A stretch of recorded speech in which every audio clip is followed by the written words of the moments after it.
So welcome to Science and Nature, and hello to everyone watching online.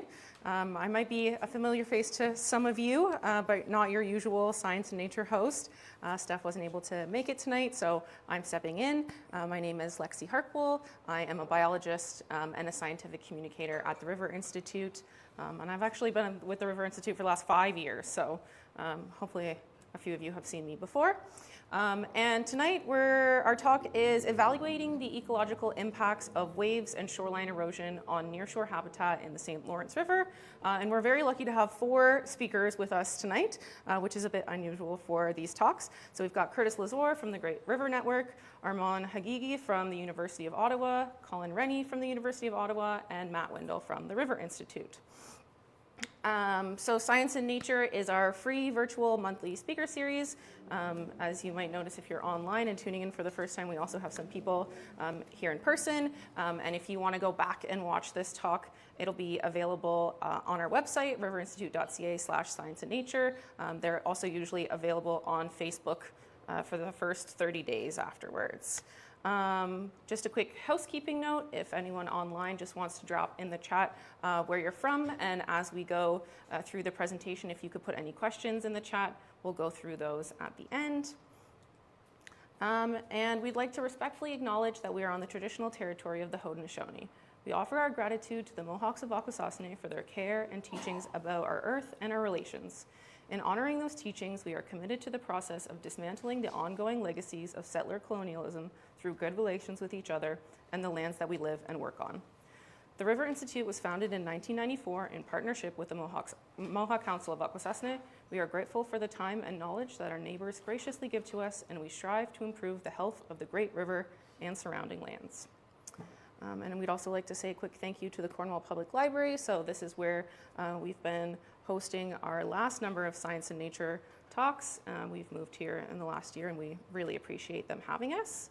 And these are our social media handles if anyone would like to give us a follow online. And then a few quick upcoming events. So our next, and I think maybe our last Science and Nature before the summer is on April 10th. It's called A Journey North, and we're going to be having John Dunn come from the Royal Canadian Geographical Society. Nominations are also open for the River Award, and the deadline to submit those nominations is March 31st, so coming up fairly soon, and you can submit those nominations on our website as well. And we are very happy to recently announce that we're going to be hosting a fundraising gala this summer to celebrate our 30th anniversary. The tickets are now available. They haven't been shared on our website or our social media yet. Hopefully the link will be shared there soon. But in the meantime, if you would like to purchase tickets, you can just go straight to Eventbrite. And if you look on Cornwall, it's one of the most recent events shared there, or you can just search Great River Gala and it will come up and you can buy tickets through the website. And so again, here are our lovely 4 speakers who are going to be presenting to you tonight. And Curtis Lazore is going to be the first one to speak. So I'll invite Curtis up. Good afternoon, everyone. As I mentioned, we have participated as the Great River Network, and I have recently become a member within the past year or 2 of the Great River Network, and I'm honored to be a part of a great team to collaborate on such a good project. I offered my property in the St. Lawrence River to study shoreline erosion because throughout my life I've noticed the impact from shipping waves. But before we get any further, I'd like to address, this is our land acknowledgement for the Haudenosaunee, the Six Nations Iroquois Confederacy, as well as the Kanien'kehá:ka people, or the Mohawks. We are the Mohawks of Akwesasne. So we talk about this space between the water and the underworld, as well as the realm that we live in today would be the terrestrial lands. Our Thanksgiving address makes us mindful of all the natural world and as well as the supernatural world that have impacts in our lives, makes us grateful and thankful, and renews kingship ties. First we start off with the people, and then we start as the lowest item on the earth and the waters. So just to let you know that, going to get into a little bit of traditional knowledge here with you, and I think it's integral to be part of our everyday learning to understand our First Nations communities, our First Nations people, and our tie to the land.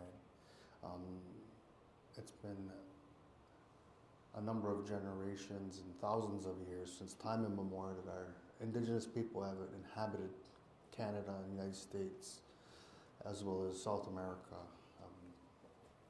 We've garnished this knowledge from over these generations to watch the natural rhythms of the Mother Earth, so how shorelines recede and increase, and how trees grow and animals migrate and fish spawn. So all of these lessons that our people witnessed within their environment, pass that down to the younger generation. Now we have an oral tradition in our community with our language and our culture combined.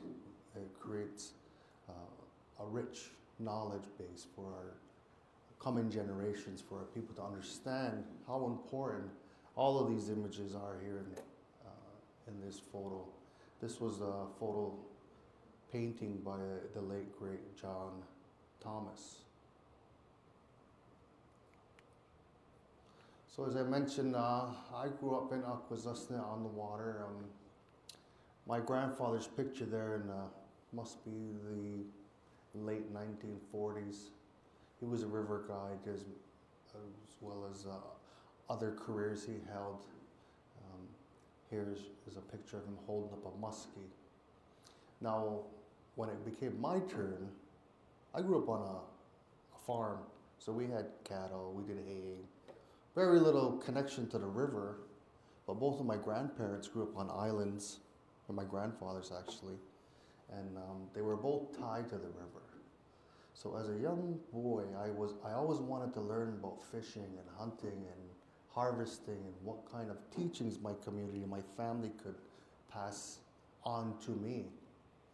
So as my father was a farmer, he grew up on a dairy farm, and that was the typical society in this area at the time in rural Canada or the United States. And when it was my turn, we had beef cattle.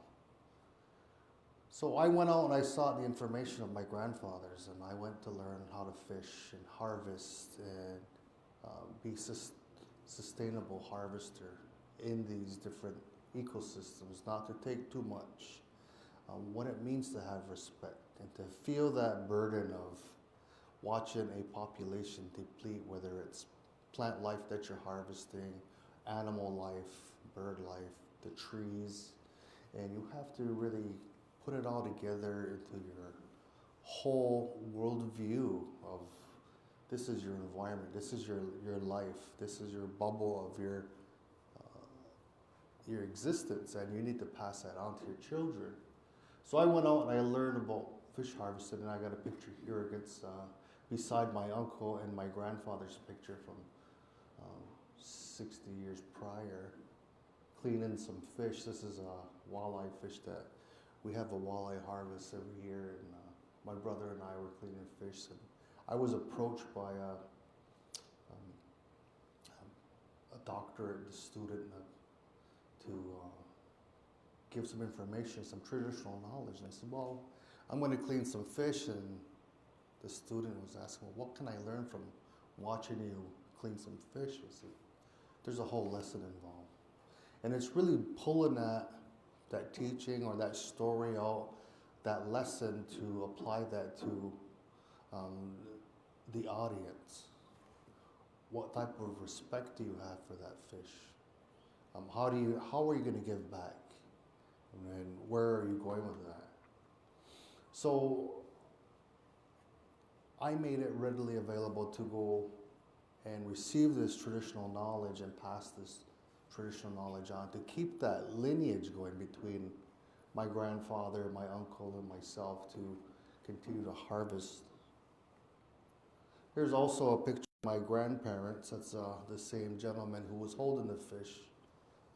Years later, my grandparents were basket makers and lacrosse stick makers and iron workers. My grandmother was a homemaker, but they did these crafts on the side to supplement their income as well as having livestock. So there's more traditional knowledge in our family. So a number of these activities that our community members do creates this web. So perhaps someone in my family has a knowledge of doing the lacrosse sticks, the netting and lacrosse sticks, whereas a neighbor would have knowledge in hunting wildlife, perhaps deer or rabbit. So we would have that exchange of knowledge. They may not give all the knowledge, but they would give you enough knowledge to complete the practice and to create the activity with that traditional knowledge. We are still passing on the knowledge today to our younger people in different forms of community activities, in cultural centers, in our schools, and then I feel with my involvement with the Great River Network, I'm hoping to pass that appreciation on to my co-workers within the network as well as the River Institute. Thank you very much.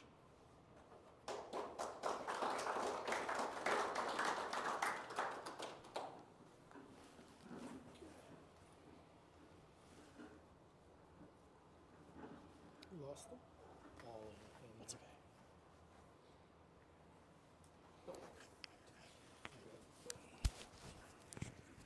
All the way. If you flip, this hook's on top of yours. Thanks, Chris. Just like that, and you can just move this away. Good. Everyone good here? I feel like I can whisper with this on. Sort of. And hopefully the people online can hear through this one. So thanks, Curtis. Lovely introduction. Thank you. So I'm Colin Rennie. I'm a professor in civil engineering at the University of Ottawa. And just a little over a year ago, Jeff Riedel and I were summoned to the Parliamentary Committee, the Standing Committee on Transport, Infrastructure, and Communities on the topic of impact of commercial shipping on shoreline erosion.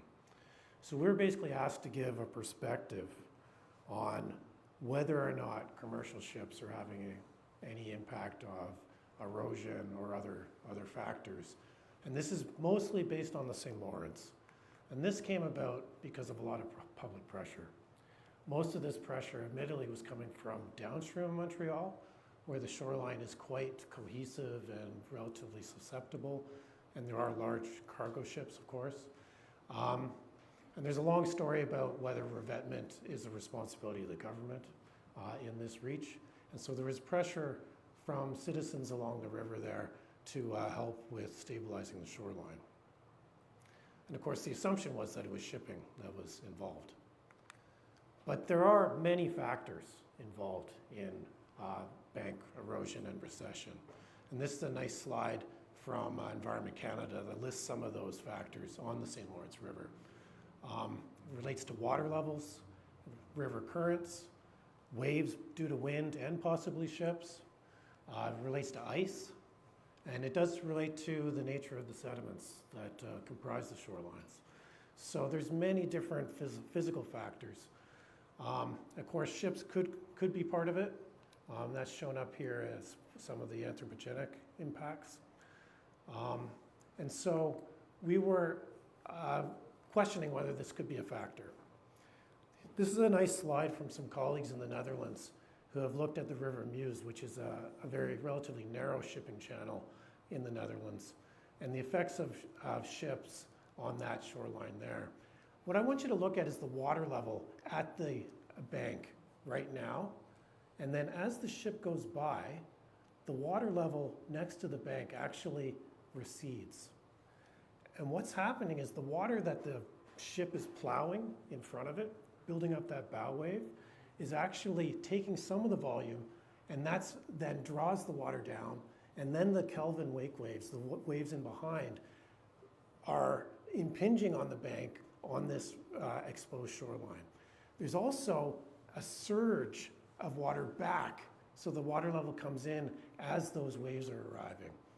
And you can see on this relatively exposed bank without any vegetation, vegetation along the bank, of course, would stabilize. There is apparently some recession here that can be attributed to the ships, and their study looked at the relative influence of currents and ship waves. So this is the kind of thing that we're looking at, and the question is whether or not this is happening on the St. Lawrence. So there are a few physical factors that are important in terms of whether or not ship-wake waves can impact the shore. Those include the size, shape, and draft of the ship, so basically how big it is. The ship speed is important because a faster ship will generate a larger wave, particularly if the draft is the same. And then the river width, depth, and morphology, so a narrower channel will tend to generate larger waves on the shore, and of course the proximity of the ship to the shoreline. So in short, bigger, faster ships in narrower, shallower channels produce larger waves. And here's some example of the kind of waves that have been observed in other places. So this is, again, the River Muse study. I think what I'd like to emphasize is that there are two waves.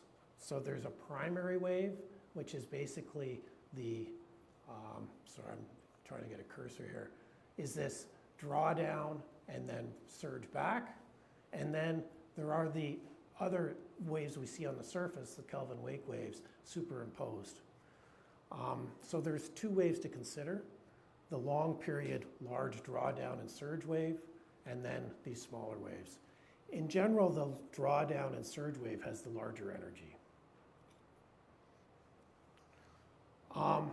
And the erosion then depends on the power of the waves, the water surface elevation with respect to the bank. And of course, this matters on the St. Lawrence because the water elevation is somewhat regulated. So the regulation will make a difference.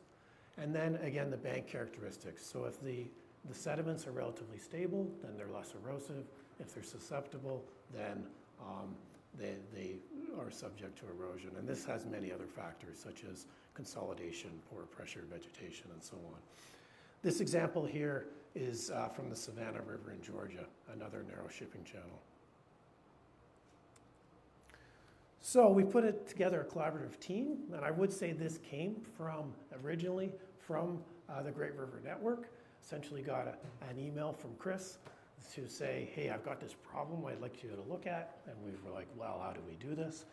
And through the River Institute, the team was generated. Aquasasne is involved, and Curtis has been a wonderful team member.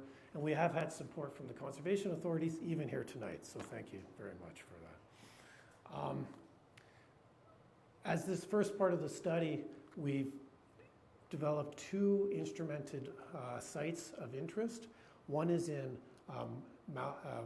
near Morrisburg, and the other one, is on Jacobs Island in Aquasasne territory. So Curtis mentioned that he offered his own territory for this study, and that's Jacobs Island.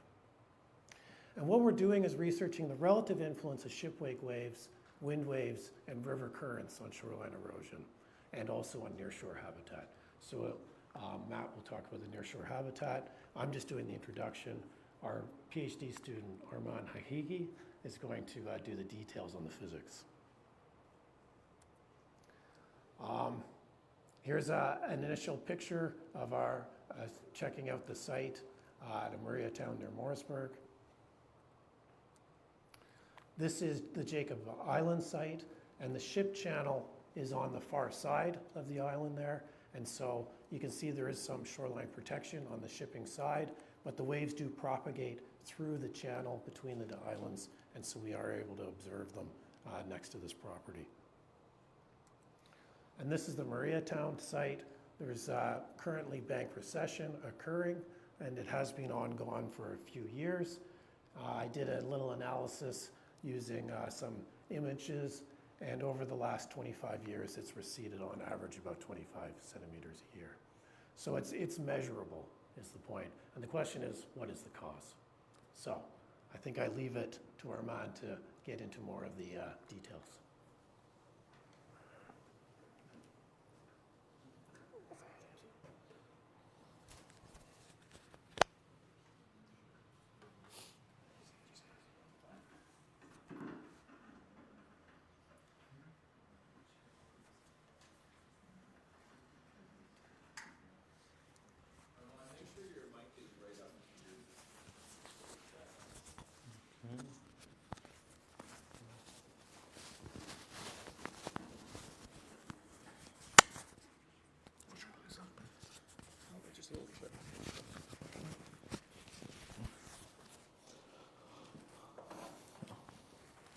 Hello everyone, I'm Arman Hagiggi. I'm a PhD student at U Ottawa. As Professor Rennie mentioned, I'm going to present the wave study of the St. Lawrence River Shoreline Erosion Project, and we started with an historical changes comparison using the aerial photos and satellite images from 1929 to 2018. And what we understood is that prior to 1953, that St. Lawrence, the seaway excavation ended and seaway construction finished. We have saw the changes that you can see here. The green boundary is the previous shoreline at the Marioton area, and the pink one is the new shoreline, and this area that has been unchanged has been protected shorelines, so it prevented the erosion from happening. To do our study, we designed the instrumentation, and we used 6 RBR dew wave loggers. They have optical turbidity sensors plus pressure and depth sensors, and the sampling rate is 2 hertz. It means that each second they take 2 samples. And then to understand, as Professor Rennie mentioned, we have more than one type of waves, which is ship wave. We have wind waves, we have sage wave, and different type of waves. And to understand that and to be easier to separate them, we needed to collect the wave characteristics using the 16 hertz collector, which means it takes 16 samples each second, comparing to our previous sensors, which take 2 samples per second. To deploy the instruments, we had to design the mounts for it, and as we need to, for the data collection and the period of our deployments, we needed to change the batteries, and some of our instruments have been deployed in deep water. We needed the fit of the frame to be separatable easily, and so we ended up with designing this and building these frames at U Ottawa. And we have done analysis and tested the instruments and the first frame that we constructed in the NRC lab to see if they are stable enough and if our loggers are working properly. To do after that, we decided to deploy 2 cameras, each one at each side, to see the exact source of the waves. Basically, our loggers collect the wave pattern, but we don't know what is the source that generated those waves. To identify the sources of the waves, we installed the cameras, as you can see here at Marioton and Jacob Island, facing the shipping lane. And to secure our instruments, we used the stainless steel cables, and these are the location of our instruments that would provide us the different angle of the wave propagation based on the location. And specifically at Jacob Island, the logger number 6 was used to see if, even though the shipping lane is on the other side of the island and the instrument is here, if the other side of the island would be impacted by the ship movements. These are the cameras that we use, which have AI motion detector. They would record 5 minutes of the ship passages, 30 minutes before the ship passage, 30 seconds before the ship passage, and about 5 minutes after that. And it has infrared, so it can capture the ship movements during the night time. And here we can see the problems and challenges that we had. The algae problem was the most significant issue, as our sensors, our turbidity sensors are optical. And if they get covered by algae, they would end in the error for the collected data. So we had to request Curtis and Chris helps to clean these regularly, and these are the results these are the data, the raw data that has been captured by our instruments. The top graph shows the depth variation collected by the wave logger during a low wind condition ship wake event. As you can see, and as Professor Rennie mentioned, we have a drawdown or primary wave, which is the bow or stern wave caused by the ship passage, and after that we have the Kelvin wave or the V-shaped wave behind the ship. And here we can see that the black graph shows the turbidity, and as you can see, the start of the ship wake, we can see a spike in turbidity that has been resulted in the large movement of the water body.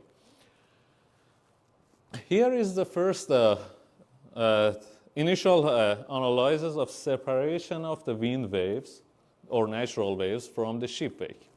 As you can see here, we have on the bottom graph that the blue line is the ship wake pattern, and the red one is the wind wave.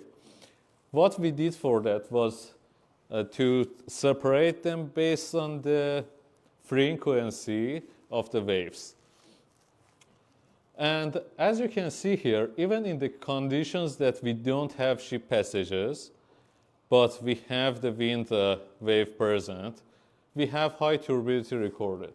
So it shows that we have other factors than ship wake that could cause turbidity or sediment suspension. The turbidity is an indicator for the sediment suspension at the shoreline. Finally, we got to the data analysis, the final steps of the data analysis, and we got the result of a specific separation of each kind of waves that we have collected by our instruments, and the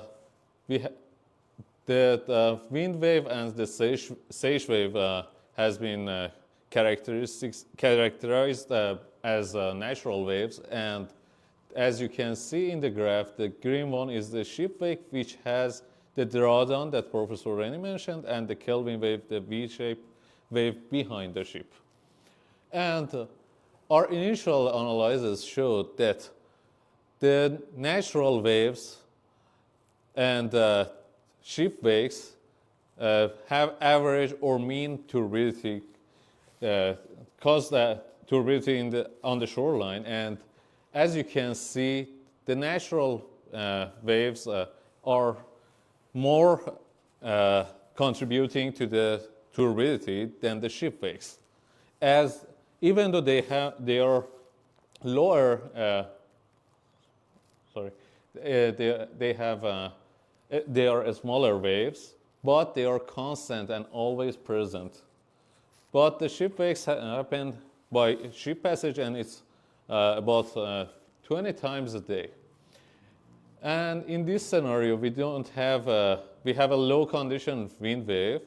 And as you can see here, the same graphs, and the turbidity caused by ship wake is 23% in this event, and the turbidity caused by natural waves such as wind is 76%. To understand the exact contribution of each wave, we are using the numerical modeling.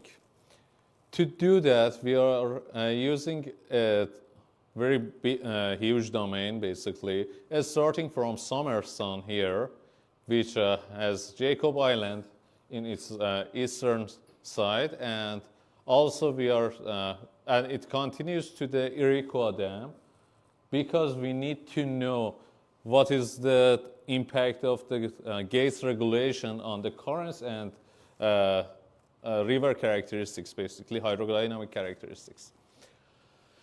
The model would provide us, the NIC model would provide us the current speed that has been generated separately from the a specific wind event or ship passages that would be used to model the ship wake. And this one shows the current direction. And here you can see that, here you can see that we have a very low current speed at Marioton Bay. And also, this is the circulation of the water at this area, which results in very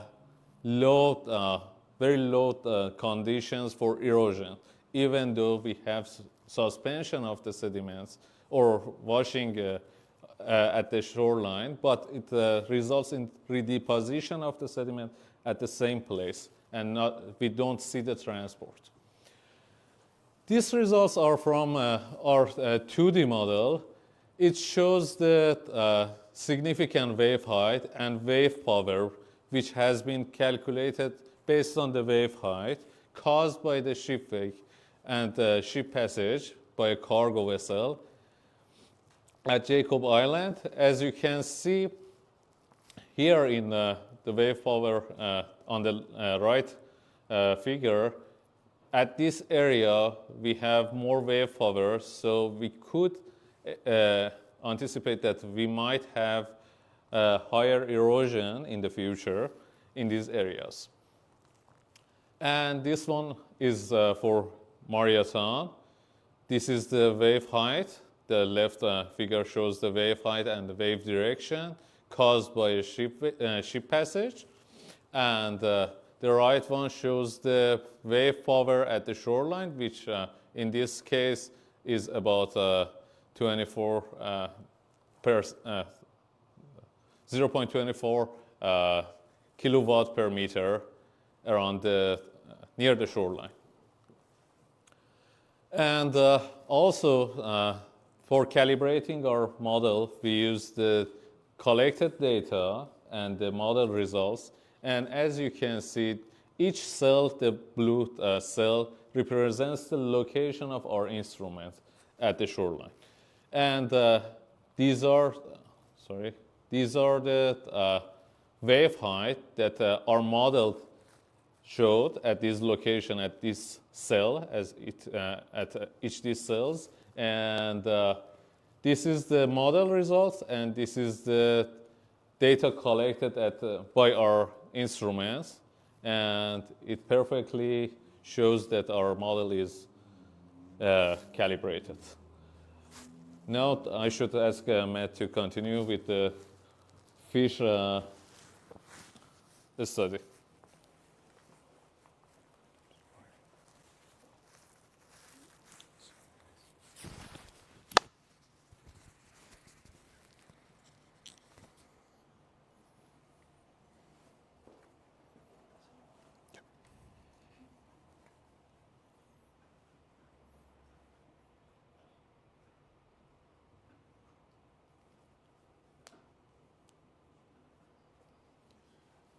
All right. Thanks, Arman. So next I'm going to I'll be talking about the ecological component of our study, the part 2 of our study. And we've learned there's lots of great data that's come out of looking at the waves and turbidity that are affecting our study sites. So this part, I'm going to be talking about the characterization of the habitat and the fish and plants that are found at these sites, and then how we compare those to other sites throughout the river.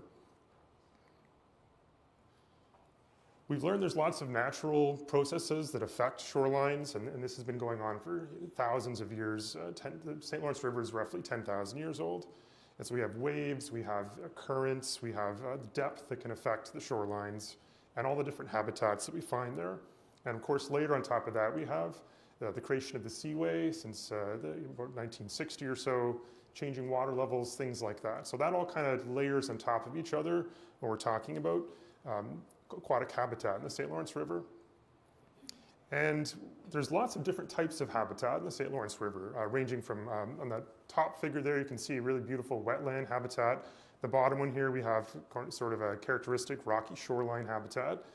And we know from studies that these habitats are built from the bottom up. So if we have really fast currents coming by, they're going to carry with them sediments. And if we have really low currents, like we saw in that Mariatown Bay, fine sediments will settle out of the water column and be deposited in the bottom. And if you multiply that by thousands of years, you have really deep layers of sediment form.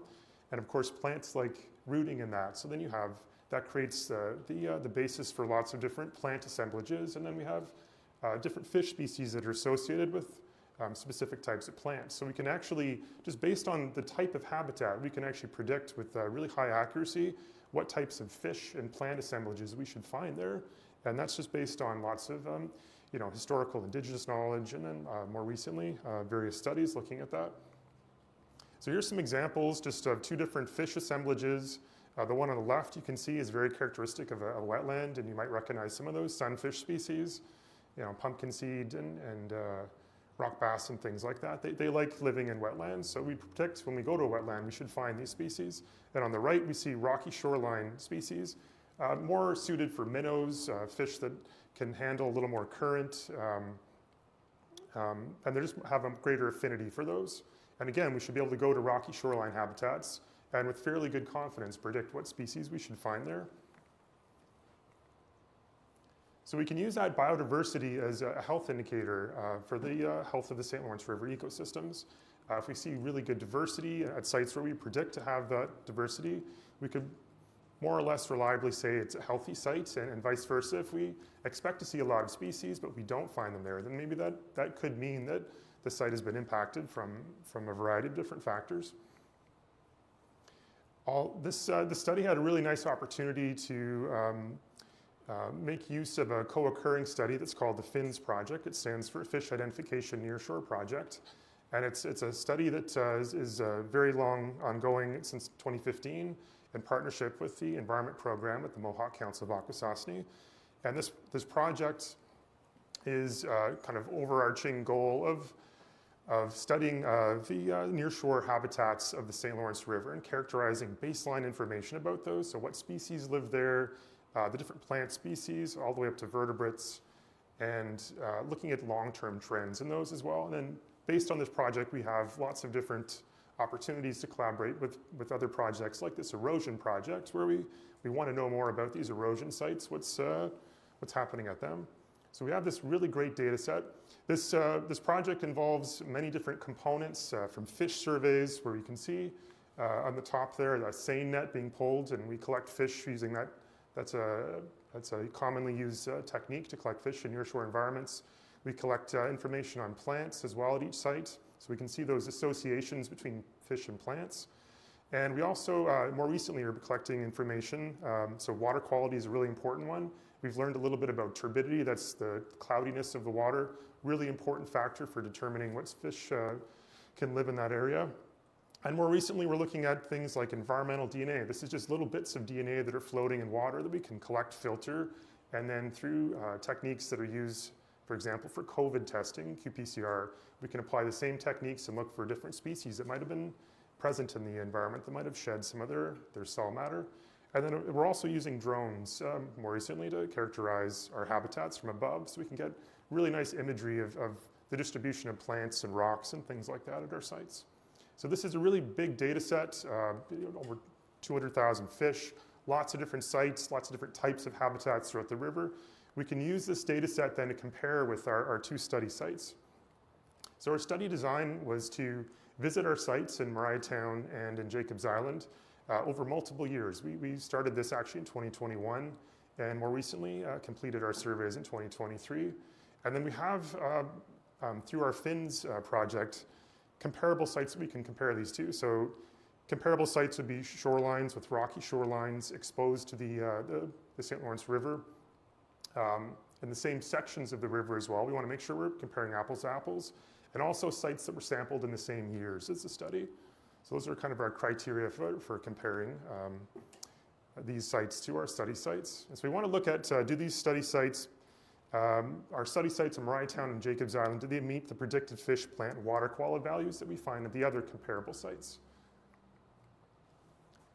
We visited, you can see the map here, you saw a map previously, but our study sites in Jacobs Island there and Mariatown. So 2 study sites, and those green dots there are all the other locations of comparable habitats throughout the river that were sampled in the same years. Our survey details, we visited Mariatown 3 times in each year, 2021 to 2023, and our visits ranged from July and September, and then Jacobs Island visited twice from July to September. And these surveys involved all the components we do for FINS projects, so fish, plant surveys, we looked at water quality, we did drone surveys, and we also collected environmental DNA. There's some drone imagery of each site. So on the left there, you see Mariatown. That's stitched together from hundreds of different images into one large image. And you can see characteristics then of the habitat. That darker patch there, that's a little bit of vegetation. Actually could be algae as well. Those dots are just the locations where we did our surveys. And on the right, you can see Jacobs Island, a similar thing. You can see some plants on the lower right corner there, and sort of a rocky habitat near the shore that's sort of devoid of plants. So a really nice overhead view of our study sites using drones that way. So we'll look at Mariatown first. You can see the proximity of the ships going by the site. And again, you know, that instrument sensor data showing the wake, the wave height and turbidity associated with the passing one of these ships going by. And while we were at these sites doing our surveys, the ships were going by, and we could actually feel the water pull out and pull in. We could see the resulting effects on the cloudiness of the water as well while we were there. So it's observable in real time while we were there as well. So what did we find? So at Mariatown, again, we visited this site 3 times. So I'm showing some average results of our 3 surveys.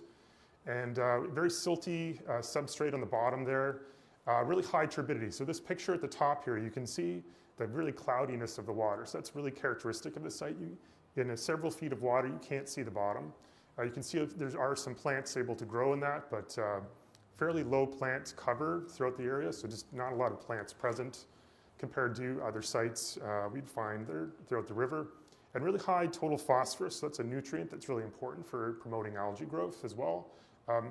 It's 138 micrograms per liter. For reference, anything above 30 is considered excessive, so it was quite high there. Looking at the biota of Mariatown, average fish abundance there was about 123. So every time we do our survey, we caught about 123 on average fish from about 10 species of fish. And over the 3 visits, we documented 15 different types of fish in that habitat. Keep in mind that the net that we're using doesn't catch everything. So if we use other techniques, for example, environmental DNA, we'll actually showcase more, it'll document more species on average, but using the same net, we found 15 fish there. So how does that compare to our other 25 sites throughout the river, sampled in the same years, that were the same type of habitat and the same sections of river? Well, we found significantly less fish at this site. There just wasn't as much abundance. It was fairly few fish, actually. So that was the main difference. And then we also had significantly higher turbidity, that cloudiness there, you can visibly see it there.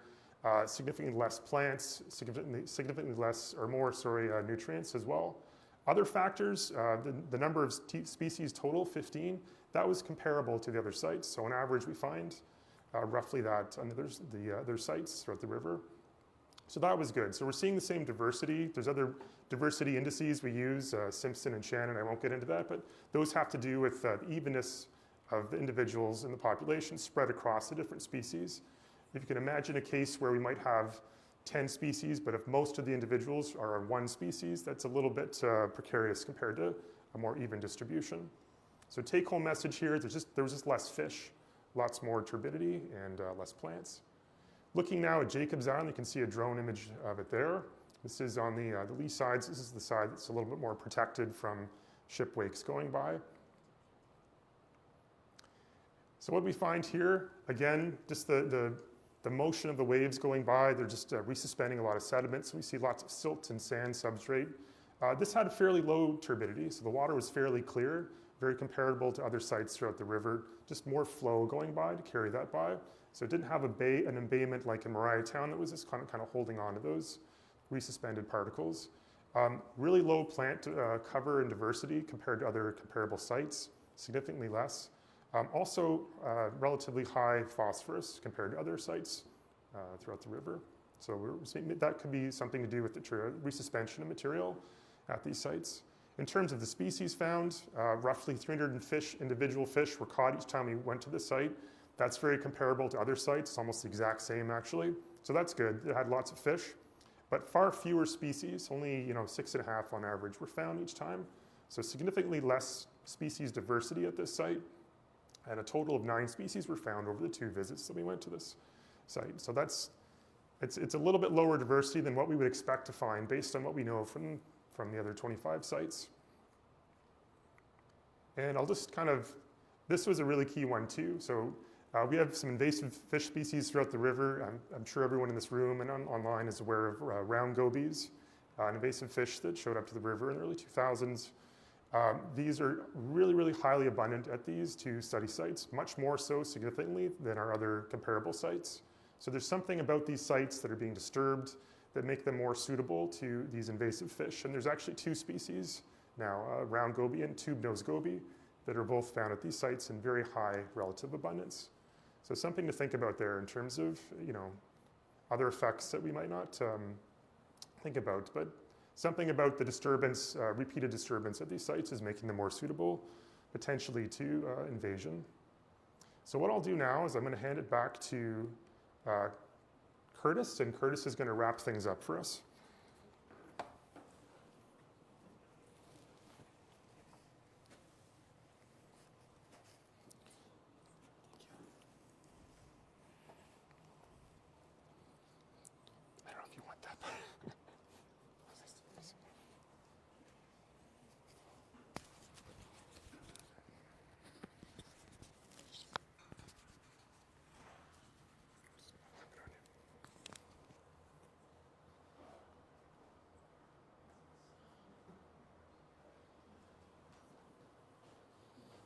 So as we see here from in conclusion, the recession of unprotected shoreline is occurring adjacent to the shipping channel. This study has proven that, of course, we're losing shoreline and it is being impacted by shipping waves. Ship wake waves in the upper St. Lawrence resuspend near-shore sediments, resulting in large increase in turbidity for short periods. Near-shore habitats exposed to the shipping channel have reduced aquatic vegetation and lower fish abundance and diversity compared to similar habitats elsewhere in the upper St. Lawrence River. Our outcomes to protect the upper St. Lawrence River shoreline. Ship wake wave height increased with ship speed. The ship speed limits could be considered. Suitable nature-based solutions for protection of shorelines subjected to ship wake waves, wind waves, and currents should be developed and tested. This is an area on my property that I had natural shoreline from Perth, Ontario, come and assist me with plantings. And some of our volunteers came out from all 3 organizations. It was a great day. I'd like to do a shout out to all the people involved, the River Institute, Great River Network, University of Ottawa, and Akwesasne. Our funders, Fisheries and Oceans Canada, Innovative and Transformative Science Contribution Fund, MyTax, River Institute, University of Ottawa. Thank you.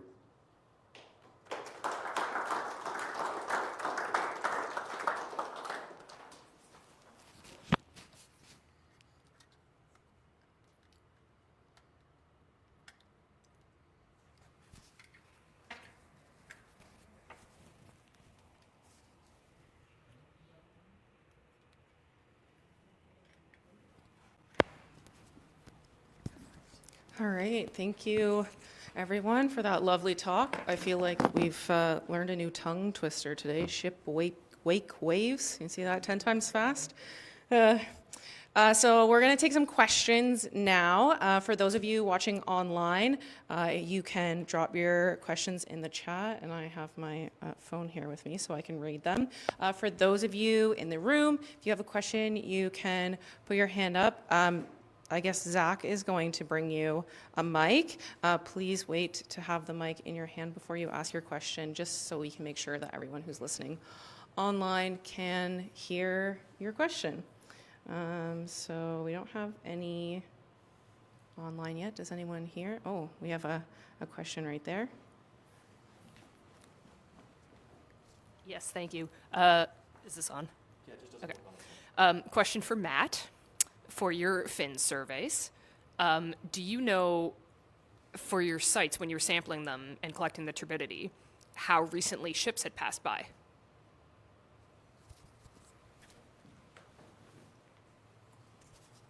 No. No. So unfortunately, yeah, that'd be a good thing to consider, though, and maybe we could link that with the instrument data, and yeah. It's possible that we could go right after a ship wake and coincidentally record really high turbidity and randomly go there between ship passages, and it could be a lot lower. So, yeah. Ideally, we would use the instrument that's recording continuously for that. So that's a better reference for turbidity. Awesome. So we do have a question coming in from online from Norman Peters, who would like to know, where does the phosphorus come from? So the question is, where does this phosphorus come from? Phosphorus generally comes from runoff in these nearshore zones. There's a lot of development along the shorelines. It could be from municipal sources. It could be from people putting fertilizer on their lawns, things like that, and it just could run off into the nearshore area. It's also present in the aquatic ecosystem as well. And resuspension events like ship wakes going by can resuspend it in the water as well. It can also erode things off the shoreline. So it's hard to say exactly where the phosphorus is coming from, but if we look at adjacent land use, that could be a clue as to what the possible sources could be. I would assume that question was about the Mariatown site that had 138 micrograms per liter, Yeah. which is really high compared to the open channel is around 10.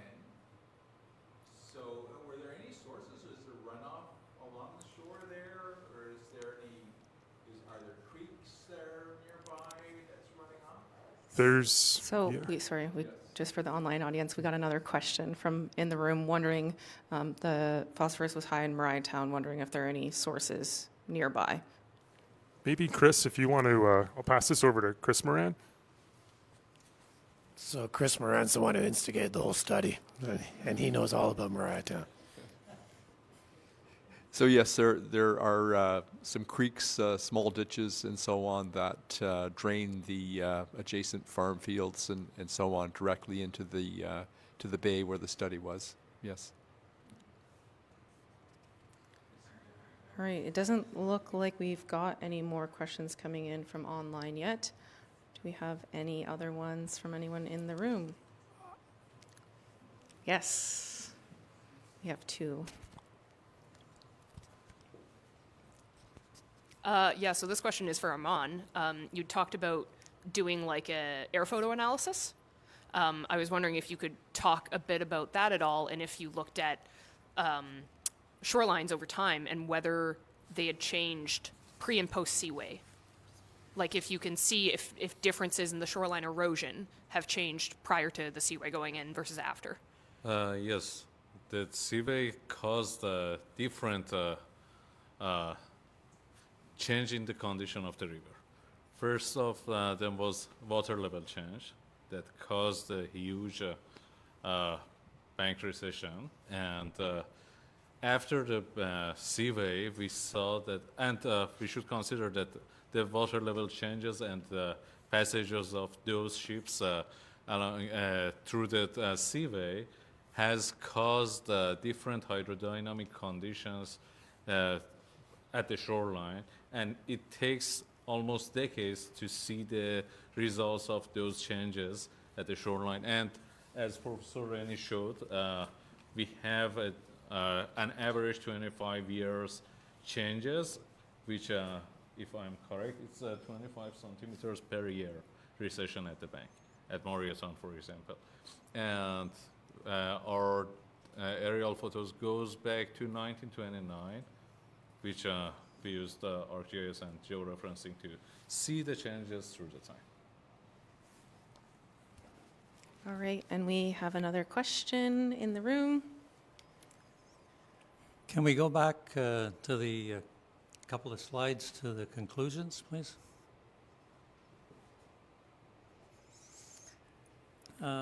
My concern is that you've really only got 2 sites here. And both of them are selected rather, I'm not quite sure what you say, but you know, the one at Mariatown is in a back eddy, definite back eddy on a fairly narrow section of the river, which is moving fairly quickly. The one in Jacobs Island is a little different because it's not only in the channel, but it's on the back side of the island. But those are only 2 spots on the river. There's a lot of other conditions all the way along the river, and as the previous answer was saying, you know, Baharnwa was put in 1929 or 30 and raised the level in the Lake St. Francis section of the river at that point in time. How long does it take for equilibrium to occur in this river? I mean, it's an odd river there too, because it's a narrow channel with a Lake St. Francis sort of spread out over the land that was there, which is very flat. Up at Mariatown, it was 65 years ago, the level went up. How high did it go up in Mariatown? You know, Lakeview Heights, it was up 75 feet, but Mariatown, it must have gone up 6 or 8 feet, right? At Mariatown? Didn't go up 40, 40, no. It went up 90 at the dam. No, 72, but it's 72 across the dam, right? But Mariatown went up, you know, the Iroquois Dam is basically neutral there, right? Anyways, the level changed somewhat on Mariatown. So has the river come to equilibrium? You know, we may not like it eroding back from the shore, but the shoreline there is, I would say, somewhat artificial. I'm sure we did a lot of dredging around there, around Canada Island and all that. Who knows what the natural state of the river should be at that point. Just because a house is sitting there doesn't mean it should be there. In Mother Nature's mind, we're going to take it back out another 100 feet or something or other, right? So that was the concern about just 2 sites, and maybe we should have 6 or 8 other sites all the way from the Iroquois Dam down. Ship wakes, obviously they move in and out. Obviously they change the turbidity of the water. I'm not sure if that's good or bad. I also know that the zebra mussels did a big job on turbidity as well over these times. So how is that impacted? and the habitat is maybe just coming to equilibrium. So how do we get that? Because then we go to the next slide, which is what we should be doing because of it. And I think you don't have enough information to confidently say that ship speed should be changed. You know what I mean? There's not enough evidence there to do it. I obviously ships do make a difference in the river, but how do we say that they should be, the limits should be changed? And Nick, there's a number of questions yeah. there. So I'm just going to suggest that it looks like Colin's ready, Yeah. prepared to answer a couple of them. Yeah. And break a couple of those questions down, and then maybe we can come back. First off, I think we talked at the beginning that I am also skeptical to some degree, so I appreciate all your comments.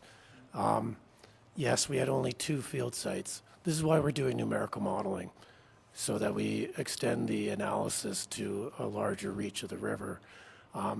That numerical modeling is not complete yet. So I would say that we still are in the process of evaluating the full effect of the ship wake waves on the shoreline. So I appreciate that. You know, I As- would, I would I- hope, as I would for the hope one- that you would consider other sites, like you go 1 mile west of Mariatown, the river's completely different there. Yeah, so there is, Yeah. we have basically a nested modeling approach, and I think Arman's going to show. So there's the full reach is being modeled, and then we have detailed models for the 2 study sites. Yeah.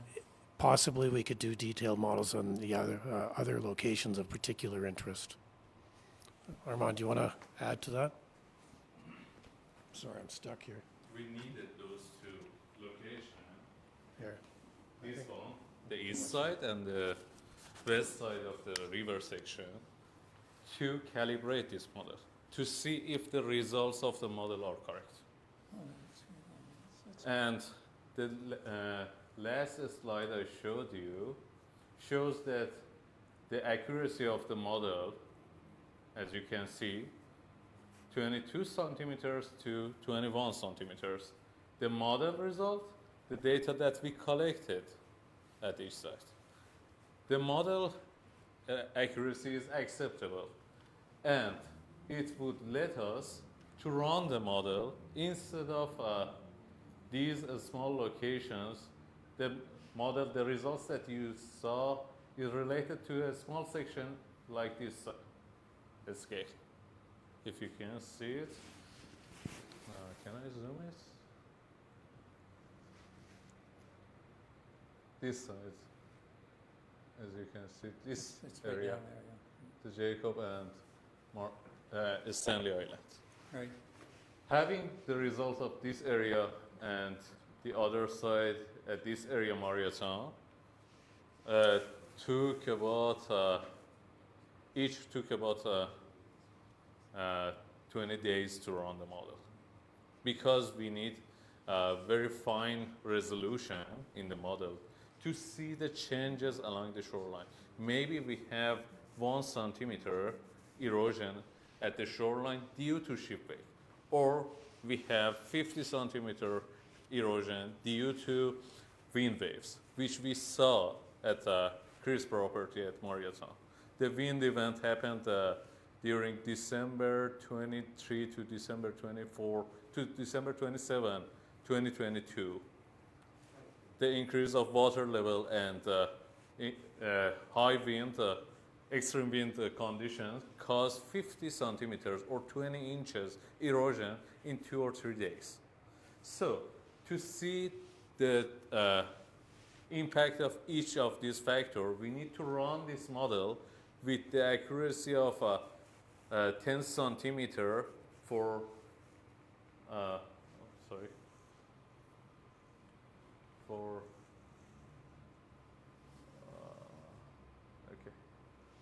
each of these cells at the shoreline.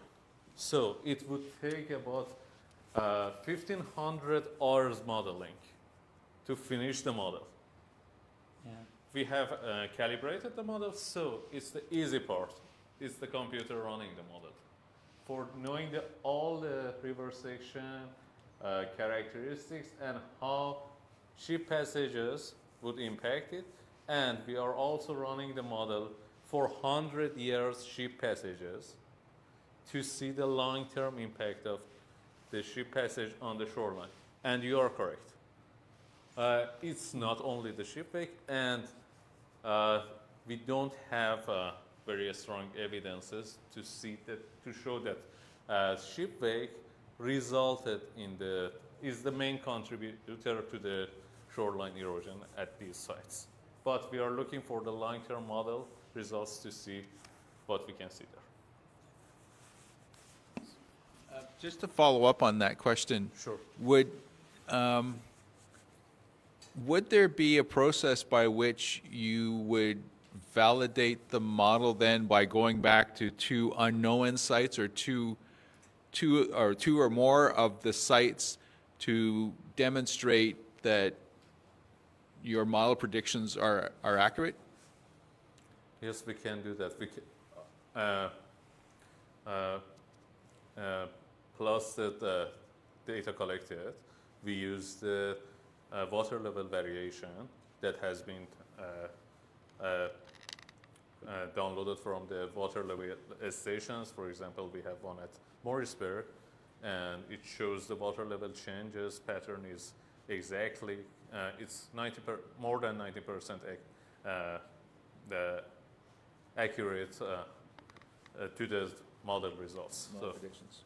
Yeah, water levels, and we can use the ADCP data that we have collected to see as we saw here, the current speed. We saw this pattern, the circulation of the water here, and also the speed of water, the current speed, from the model and the ADCP data that we collected in the site. Thank you.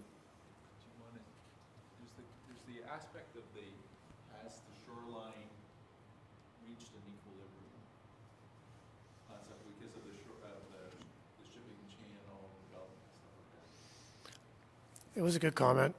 I mean, it does take decades, if not centuries, for a river to adjust to such a large change in boundary conditions. So I think it's a fair comment. I can add this. As you can see, the protected area of the shoreline has no changes. The question, if it reaches that time in future that we don't see any changes in the shoreline, I don't agree with that, because we have extreme conditions. We have floods, we have typhoons, and different factors. I was just wondering, when you bring in the factors of water level changes, you've got two places to really compare that. You've got Lake St. Francis, which is very, very stable, and you've got the areas above the dam, which go through changes from year to year of many feet. People that live on there could probably tell me some of the changes, but so how does the effect of changing of water level make on shoreline erosion? Because, do we have it, Matt, in the additional slides? Yeah, you can scroll down. It might be at the bottom. I'm thinking that St. Jacobs Island, even though it's not in Lake St. Francis, but it's down from the dam, and it's a controlled water level. In this model, the nesting model, we can choose each of these dots that to see the results. It has water level at a certain time that we can compare with the water level stations along the river. Each location on this area, we can compare the results. So it's not limited to two sites. We only have limitation of the locations for the instruments that we have. And the reason that we deploy the instruments at those two locations is because we need permissions to deploy those. We need to make sure that the instruments, which are very expensive, are secure. If we go back to that last slide you had of Mariah Town there, I just noticed that you've picked a very odd site to do your testing This in one? because it's a back eddy, but it's also north of the old, Which one? Sorry. that one probably, yeah, This? that one, yes. You see that we've got the old canal there as well. Yes. So that makes it, that whole back eddy place, that's completely, I won't say man-made, but it's completely different than anywhere else because you've got a wall and then you've got a depth where the old canal was and comes Yes. back up again and then it's flooded and it's also a back eddy. That's not a common site in the river. No, but we don't need to choose a common site. We only need to validate our models because our model include these walls and the old channel inside it too, in the bathymetry.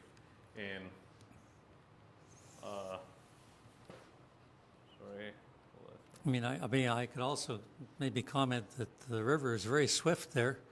The boats are moving just fast enough to maintain steerage. So they're not moving very fast through the water. They're just over the ground, but they're not going through the water that fast because they're maintaining steerage as they come down around through Canada Island and that.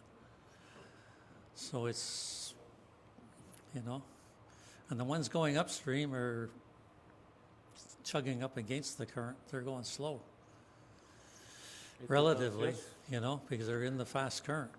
Anyways, so I find that Mariah Town site rather. But we have, the other problem is that most of the river section that is suitable for our deployment, that we can deploy instrument there, is protected already. So if there is a wall there, if there is rocks, how we can see the erosion? But in this specific area that you mentioned, exactly here in the middle of the bay, at the shoreline, we used the erosion rod at the beginning of the project, and it didn't change. It didn't show any changes because of this hydrodynamic condition that you mentioned that this area has. But for the wind event that I mentioned in December 2022, it caused 50 centimeters erosion. Sure. The online. So we're just going to say bye to everyone who's watching online. Thank you again for coming to join us. And if you'd like to watch this talk back, again, it'll be available on our website and on Facebook.